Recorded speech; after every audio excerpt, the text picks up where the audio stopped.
Okay, we're live. ¿Qué tal, amigos? Stuart here from Spain Speaks with this evening's live stream, 7:45 p.m. It is currently starting a little bit later today, 5 minutes later than usual, 7th of October. It is also usual scenario here on the live stream, the usual format, looking at some of the main stories that have caught my attention, some comments that have been left by viewers also, lots of talk about the housing article that we saw in the previous live stream, the need for 700,000 houses here in Spain, so we'll take a look at some of those comments, and also into the live chat section.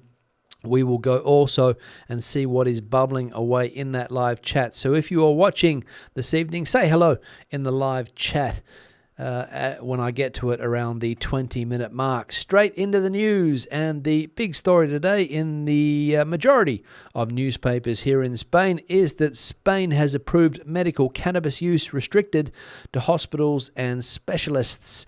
Spain's Council of Ministers has approved the medical use of cannabis, but only within hospitals and under prescription from specialist doctors. The new regulation allows cannabis-based preparations to be used when other authorized medicines prove ineffective, but prohibits their sale in pharmacies. Unlike earlier drafts, the law does not restrict treatment to a fixed list of conditions, leaving room for future expansion. Scientific evidence supports cannabis use for several conditions, including multiple sclerosis, related spasticity, severe refractory epilepsy, and chemotherapy-induced nausea and vomiting and chronic pain unresponsive to other drugs. The Spanish Agency for Medicines and Health Products, AEMPS, will publish detailed clinical guidelines including authorized uses, dosage and formulation standards within 3 months. Health Minister Monica Garcia described the framework as flexible, allowing new therapeutic applications to be added as research progresses, potentially broadening its future medical scope while ensuring controlled hospital-based use.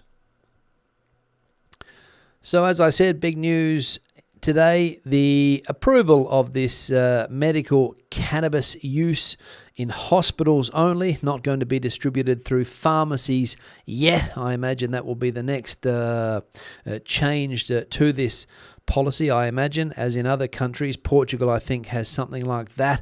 Other countries in the European Union also, but Spain just today allowing that to happen, or whenever it is published in the official state gazette, it will take place. But of course, the health minister announcing that today. So for people in need of that type of treatment, good news. And according to some of the articles that I have read today, patients will be glad to have the choice of this type of medicine and not be considered criminals if they do happen to use it, which is what currently happens here, given Spain's relatively strict cannabis rules and regulations. Now, I know that some people are going to say, well, you can grow your own plants, you can do this here in Spain. Of course, theoretically, you can do that, but of course, if you get caught with the substance, you will get a fine. I think it is decriminalized, I think is the word that they use. But now with this in medical treatments, things will slowly change, I imagine. Second piece of news now, and the Competition Authority in Spain has dismissed the government's blackout prevention measures as unnecessary. Spain's National Commission for Markets and Competition has criticized the government's latest measures to prevent another nationwide blackout, calling them unnecessary and of no added value. The royal decree on reinforcing the electricity system was introduced urgently after a similar decree was rejected by Parliament in July. It aims to prevent a repeat of the 28th of April blackout that left most of the Iberian Peninsula without power for several hours. In its official report, the CNMC argues that recent updates to operating procedures and its existing inspection powers already ensure adequate oversight over voltage control and grid restoration capacity. It therefore considers new monitoring obligations excessive. The decree would require the CNMC to produce quarterly reports on compliance and send them to the Energy Secretariat. The government and grid operator Red Eléctrica have previously blamed generation plants for failing to maintain proper voltage control during the April incident. So some more news on the blackout. The Competition Authority saying that perhaps not really necessary the measures that you have put in place to stop another blackout. The blackout that affected the whole country and also Portugal, I believe, on the 28th of April. What a day it was. We saw another article released the other day, or a report, I think it was, saying that Spain's electricity grid was a little bit outdated, I think, couldn't handle the capacity and shut down and didn't have the ability to restart. I don't think that was one of the main issues, if I remember correctly. I could be wrong, don't quote me on that. But, of course, one newspaper come out and said that the system was basically obsolete. Some people in the comment section have disagreed with that article, but it is what was published. And, of course, the current government trying to avoid another blackout in the future. We will see if the government has got its act together as far as electricity is concerned. Nobody has lost their jobs, as far as I know, over the blackout on the 28th of April. The president of Red Eléctrica continues in her position. Government ministers continue in their position. Nobody has taken or fallen on their sword or taken any type of blame for what happened that day. So, as I said, we'll see if it happens again in the future. Hopefully not, because it was a pretty bad experience, I think. And if it happened in one of the more extreme weather periods, for example, a heat wave or one of the colder snaps, things could have been a lot worse. And the final piece of news today is that the Mutua Madrileña, an insurance company in Spain, its chief warns Spain's pension system is overly generous and unsustainable. Ignacio Garralda, president of the Mutua Madrileña, has warned that Spain's public pension system is excessively generous and will become unsustainable within 20 years. Speaking at the 16th expansion KPMG Financial Forum in Madrid, Garralda described pensions as Spain's greatest problem, citing the system's €50 billion deficit and the government's decision to raise all pensions by 8.5% in 2023 amid soaring inflation, a move he called an act of prodigality, I think that word is, that cannot be maintained. Garralda argued that Spain's pension replacement rate, 77% of the last salary compared with an EU average of 45 to 50%, is the highest in the bloc, creating a false sense of security and discouraging private savings. He warned that low productivity and an aging population make higher contributions impossible, leaving the system financially unviable. He also criticised the government's neglect of private pension funds limited to annual contributions of €1,500. So, not the first vocal critic of Spain's current pension system, which, as we can see here, €50 billion deficit, an aging population also in Spain. And are there going to be enough workers to pay the pensions of the future retirees? That is going to be the question. And if the government keeps on, well, I don't think they will, because inflation hasn't been that bad, but mouths were opened when the government put that 8.5% increase to pensions back in 2023. Whereas regular workers, I don't think in the majority of sectors got a similar pay increase. I don't think even civil servants got a similar pay increase. So Spain's very generous pension system, as called there, unsustainable, the word used by the head of that insurance company, Madrid. What was it called again? Sorry. Mutua Madrileña is the name of that company. Obviously a nationwide insurance company, that one. So we'll see, and not good for people that have been paying into the system for a long time, expecting to get their generous pension, using that word which was in the article, maybe in doubt. I don't know if the government listens to people like Mr. Garralda. Time will tell. Time will tell. Into the comment section now. We'll see what has been bubbling away. As I said, lots of comments related to the housing situation here. One from Mr. KM. Just came back from Estepona, Malaga, this third time this year. No housing problems in the south of Spain. Everywhere you look, building sites going up all over the place. Never seen such activity in years. That news you speak of is nothing to do with southern Spain.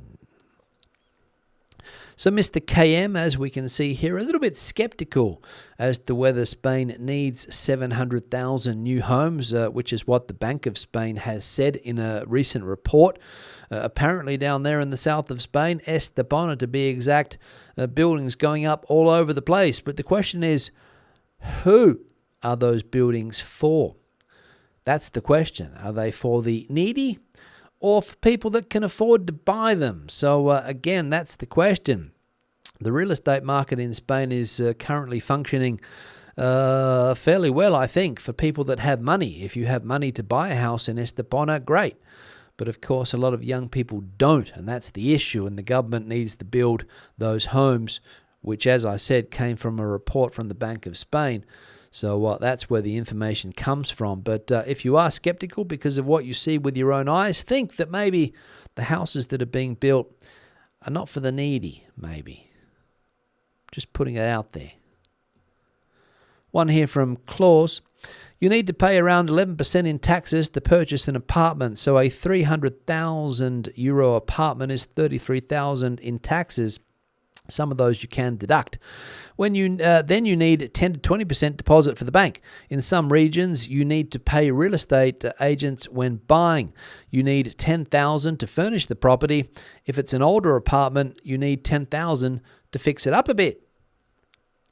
So Claus putting into perspective exactly what homeowners face, not only the big cash outlay, but possibly more expense if you need renovations work done. 10,000 could be considered cheap to fix up some of the old apartments that I see around the place. I know people that have done it and they've spent close to 50 or 60,000 to renovate those older apartments that basically haven't had anything done since they were first handed over to the owners back in the 1970s, 1980s perhaps. So we're talking, properties that are coming up to around 50, 60 years of age, still with the same kitchen. I've seen those places on the internet being advertised for rentals. So if you were going to buy one and you wanted to make it look at least a little bit modern, or a little bit more modern, I should say, or completely more modern compared to what you've got, you're probably going to have to fork out more than 10K, but I could be wrong. So yeah, you've got the bank deposit, that's another 30K. If you're looking at 10%, is it there? And taxes also. So it's an expensive thing, and a lot of people don't have access to that type of money. That's the issue, hence the call for social housing. One here from Angela. We have a building ban in Almeria still. Thanks, Angela. I went online to check if that is the case. I couldn't find any information about a building ban per se in the province of Almeria. Maybe it is in a specific town, or maybe it is in some coastal areas which are considered off limits when it comes to building property. I don't know. But as far as I could tell, as far as I could find out, I couldn't see anything on the internet, in the news, or anything related to a building ban in Almeria. So if anyone else is in the Almeria region, if Angela's words there are correct, let us know. And I'll obviously say sorry to Angela for not being able to find the information to believe that statement. But if it is true, if it's not true, please also let us know, and we'll get to the bottom of it. But as I said, I personally couldn't find any restrictions, and I don't think it would be allowed, would it, to ban construction in an entire province? I don't think so. But anyway, it's not happening anywhere else, that's for sure. One here from YouTubers. Hi Stu, sorry I keep repeating. If the Spanish government protected landlords against rent dodgers and squatters instead of protecting them, it would free up hundreds of thousands of properties for rentals. Thanks, YouTubers, for the comment here. YouTubers has left a few comments in the comment section in recent times with a similar type of comment. Blame the squatters for not enough rental properties available currently. And it could be one of the reasons. To be honest, I don't know. I'm not in the situation to have property on a rental market at the moment, but I know people that do. They're not worried about squatters because they make sure they get guarantees up front. People put forward, maybe 6 months deposit and things like that. You know that the person's working in a job where they're going to be able to pay the rent every month. That's also important. But probably far too many people don't take that type of caution when they're signing the contracts and renting their properties out. That could also be an issue. I don't know. But again, the Spanish government, depending on who you listen to, if you listen to the government, squatting is not an issue. If you listen to the opposition, it is an issue. So again, where do we stand on this? But you can also probably tell by the coalition government that we currently have that maybe they would be protecting people that are considered vulnerable, economically vulnerable, and they can't afford to pay the rent. They might find judges also on their side. I think that's has been how it's worked in the past. Again, not sure because I'm not in that rental market. But thanks, YouTubers. One here from Michael. I remember the housing boom in 2000. All the youth were I think, quitting school to work in construction. Where are they now? Sorry, no question mark. Did they go back to school when the housing market collapsed in the Great Recession? Thanks, Michael, for the comment. Interesting question. What happened to all of those people that were involved in the construction boom back in the 2000s there, when the landscape here in Spain was just basically one endless crane? And young people were leaving school at the age of 16, 17, going in and making the cash because there was plenty of cash around. The banks were very generous when it came to throwing cash around. Obviously wasn't their money, so they were throwing it around like there was no tomorrow. Then we saw what happened. The market disappeared for 10 years. And what happened to those people? Did they emigrate to another country? Probably. Some of them did.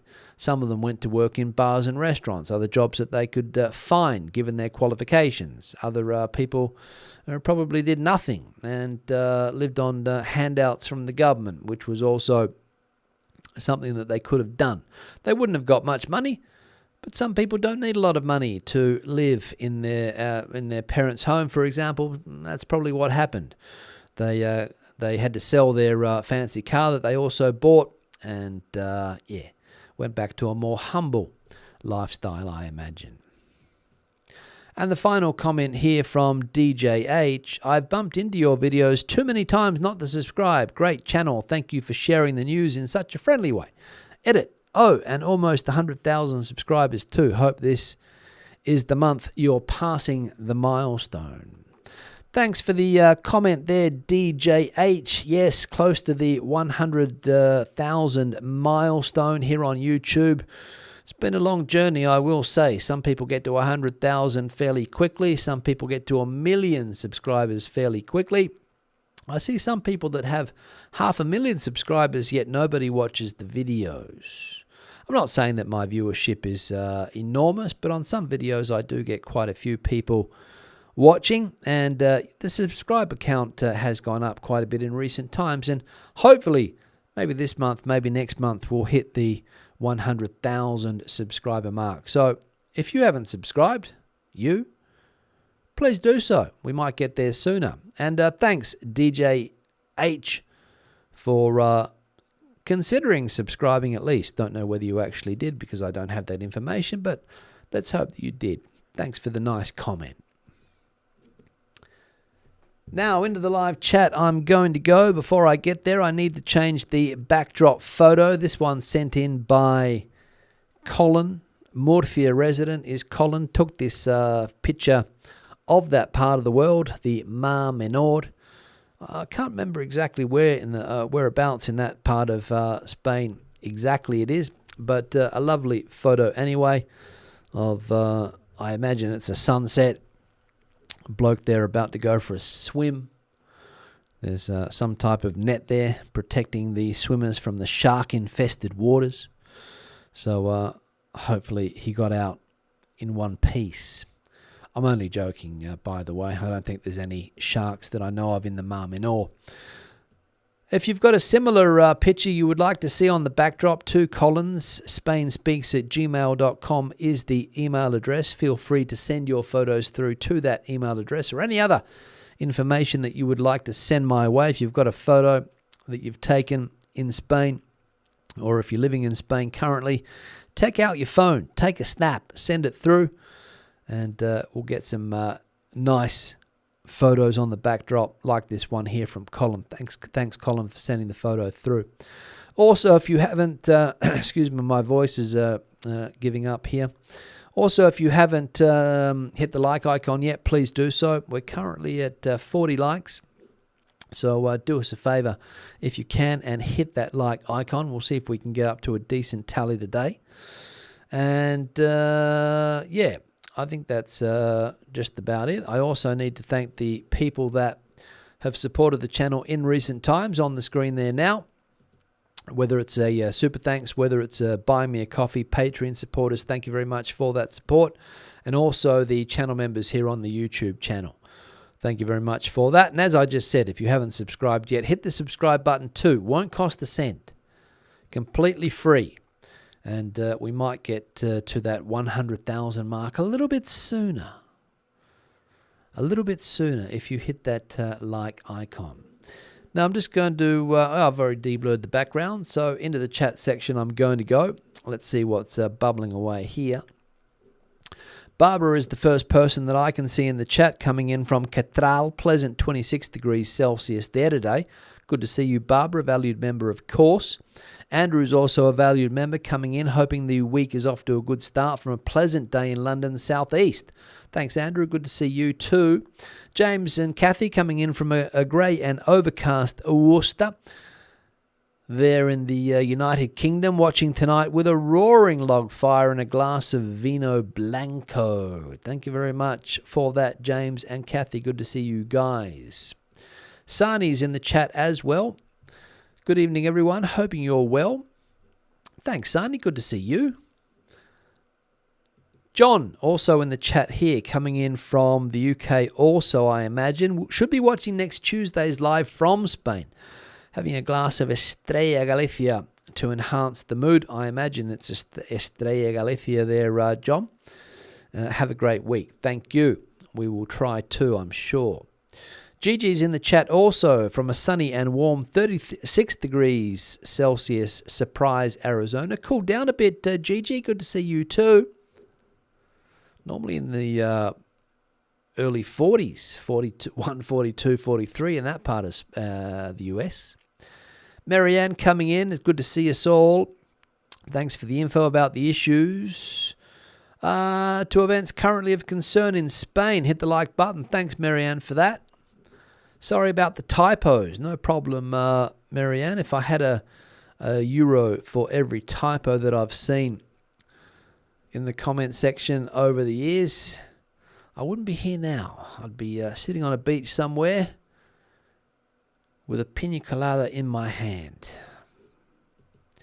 Andrew, weather holding up well in Amarina, looking good for a while, 24 to 25 degrees, sunny and dry there in the north of Spain. Thanks for that. Stephen, looks like they are expanding the use of cannabis in treatments. My wife, who has MS, has been prescribed a spray form of cannabis for some years now. Yeah, thanks, Stephen. I think that's the idea. Expanding the use, as we saw, first getting it across the line because it hasn't been legal up until now. But yeah, for people with things like MS and other, I think they said they're going to leave the list open there so that other illnesses can be treated as well other conditions can be treated as well, not limiting it to one or two. And we'll see if it gets into the pharmacy so that people can continue the treatment at home. As I said, I think in Portugal they have something up and running already there, and other European countries as well. But here in Spain, don't know why. Chrissy buys cannabis cream, which includes, arnica, menthol, etc. for arthritic knees. Helps a little. Thanks for that. Yeah, I think you can buy what they call, what's it called? The, I can't think of what, CBD. I think you can buy that fairly easily here in Spain. But the problem is when it comes to the THC products, I think. I'm not sure. I'm not an expert on this, so I really shouldn't be talking about it. But I have seen CBD shops, and I think that is some type of cannabis product, but with no, I don't know what even the word would be, with no, I think the word they used was addictive properties, I think, or addiction properties. Ian coming in here from not sure where. I think it's the Balearic Islands. Regarding buying a home, the price and the tax are big issues when starting, but one should not always expect the latest kitchen. They need to do what they can to keep costs down. Yeah, Ian, but again, some of the places that I've seen in Madrid, especially in some of the cities in the central part of the country, or even in the towns, you go in there and you've got 1970s taps in the kitchen. And the bathroom, you've still got the same toilet that's been sitting there since 1972. Could probably tell a story or two, but maybe you don't want to learn the story. You want to get something new. So renovations take place.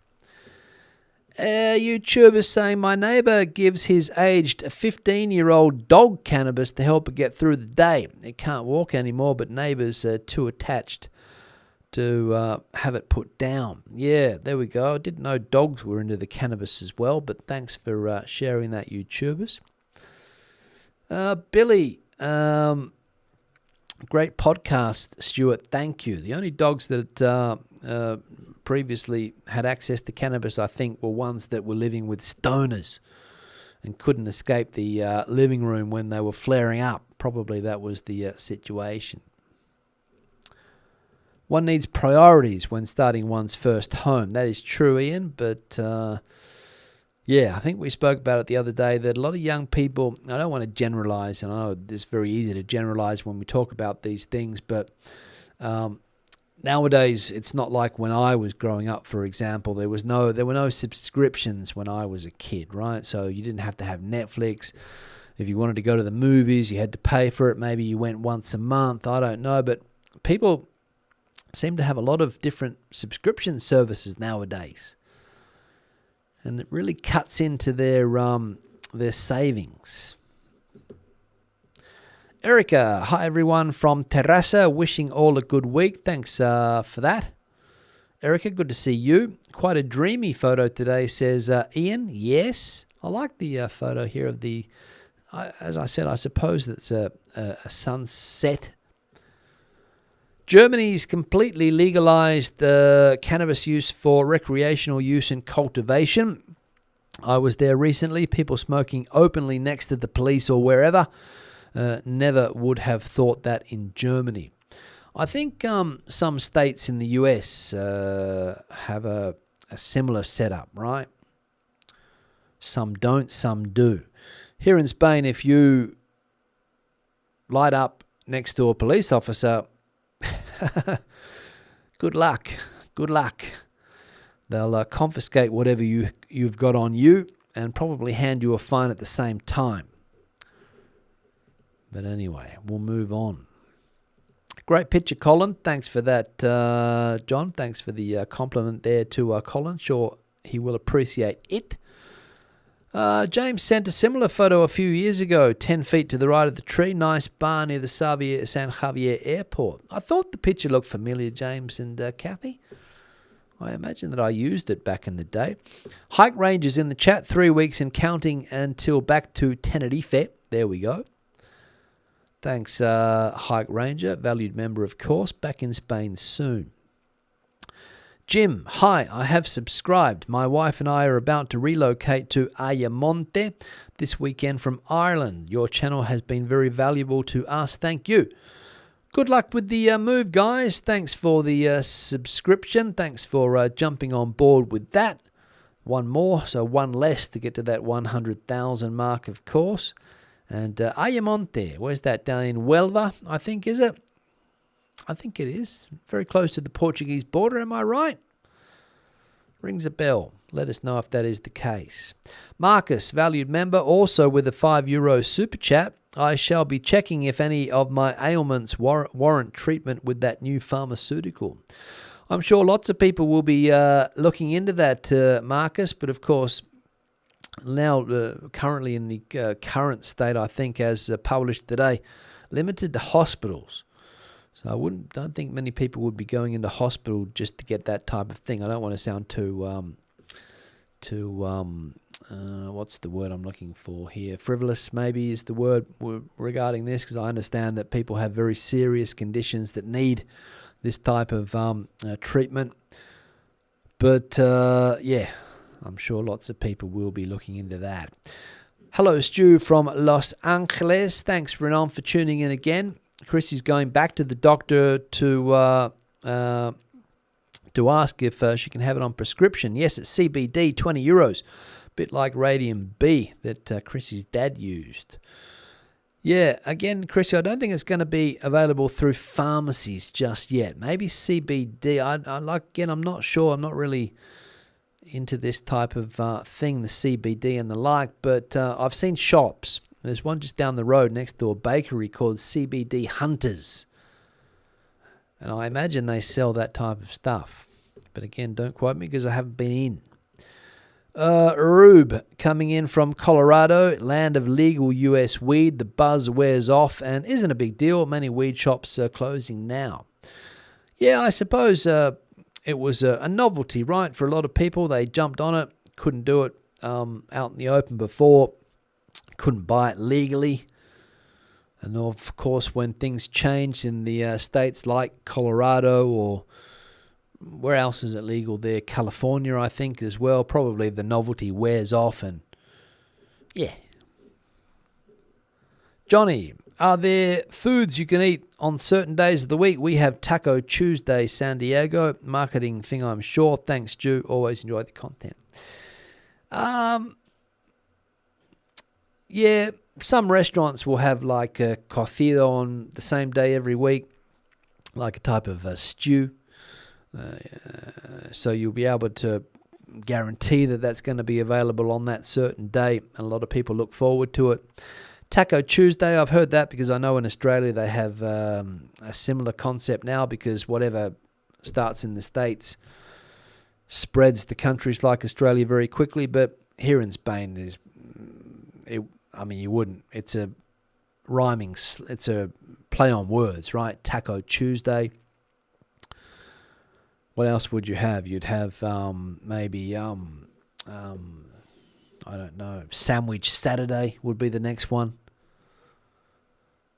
Maybe a Taco Thursday as well, or so, I don't know, but I have heard of it in Australia, but nothing similar, except for that maybe you get the Madrid stew on every Tuesday or every Thursday, depending on the bar.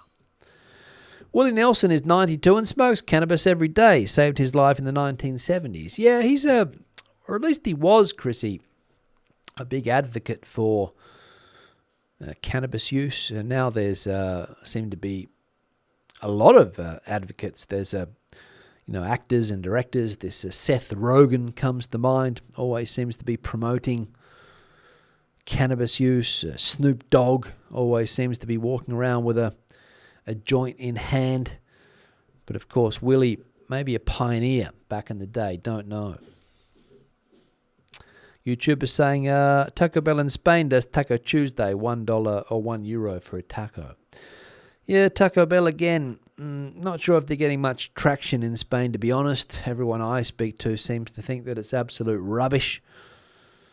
I've got a 15-year-old son who can't stand the food that they put out, so I don't know if many people are onto the Taco Tuesday. Wouldn't really make sense, would it? Because nobody uses the word Tuesday here in Spain. Sería Taco Martes. Rube saying here, I'm embarrassed, I think that word is to ask, but is your accent British or Australian? I hear hints of both sprinkled in. As far as I know, I don't really have much of a British accent going on.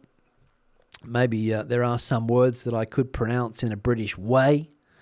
So, for example, I would say schedule, I wouldn't say schedule. I use the word lift and not elevator.